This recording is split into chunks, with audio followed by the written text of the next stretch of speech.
Kamusta mga viewers? May gusto lang sana akong ibahaging kwento na, hanggang ngayon, hindi ko pa rin lubos maisip kung paano nangyari.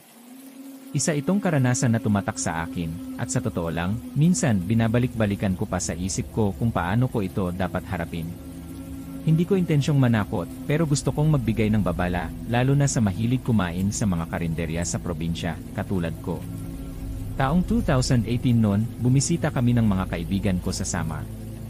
Hindi kami taga roon, pero narinig namin na maganda raw ang lugar, kaya sinubukan naming magbakasyon. Nung isang gabi, umuulan ng malakas. Gutom na kami kasi galing kami sa mahabang lakad sa bundok. Hindi ko na rin maalala kung ilang oras na kaming naglalakad sa ulan. Naghanap kami ng matutuluyan, pero dahil gabi na at medyo liblib yung lugar, wala kaming makitang bukas na kainan. Hanggang sa napansin namin yung isang maliit na karinderya sa gilid ng daan. Medyo luma na yung itsura, parang hindi masyadong pinapansin ng mga tao. Pero nung sumilip kami sa loob, nakita namin yung mga ulam sa mesa, parang ang sarap. Isipin nyo na lang, gutom na gutom kami, tapos amoy na amoy mo yung niluluto nilang karne, kaya kahit hindi kilala yung lugar, pumasok kami.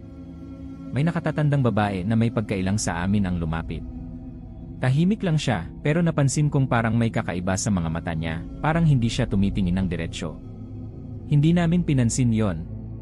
Gutom kami, gusto lang naming kumain. Umorder kami ng ulam, karne, sigang isda, at gulay. Yung karne sobrang sarap ng pagkakaluto. Malambot at malasang-malasa. Pero habang kumakain kami, napansin ng isa kong kaibigan, si Ryan, hindi rin tunay na pangalan, na parang iba yung texture ng karne. Sabi niya, parang hindi baboy o baka yung kinakain namin. Natawa pa kami sa kanya, akala namin nagbibiro lang siya. Pero habang tumatagal, parang totoo yung sinasabi niya.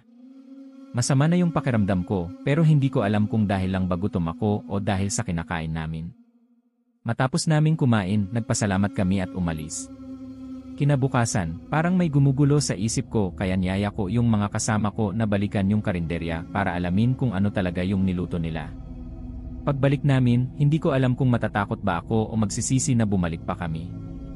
Pagdating namin, sarado yung karinderya, pero may bukas na bintana sa likod. Sumilip kami. Alam nyo ba kung ano ang nakita namin? May mga bakas ng matutulis na kuko sa sahig, parang may mabangis na hayop na nag-iwan ng marka.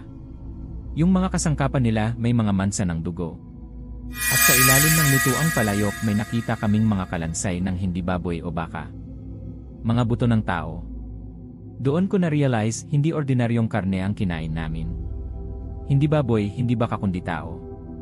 Nagimbal kami at hindi na namin kinayang manatili pa doon. Tumakbo kami palayo. Hindi ko alam kung ano ba talaga yung babaeng yun o kung anong klaseng nilalang siya. Pero isang bagay ang malinaw, hindi na namin binanggit ito kahit kanino kasi natatakot kami. Sa isang iglap, nagsara yung karinderya, parang nawala na lang sa mapa. Wala nang bakas, parang hindi nangyari. Pero alam ko, totoo yung nakita namin. Hanggang ngayon, hindi ko pa rin makalimutan ang lasa ng karne na yon. Minsan, naiisip ko, paano kung kami na ang sunod na maging pagkain nila? Kaya kayo, mga kababayan, mag-ingat. Hindi lahat ng lugar na mukhang pangkaraniwan ay safe. Sino nga ba ang susunod nilang biktima? Yan ang hindi ko masagot.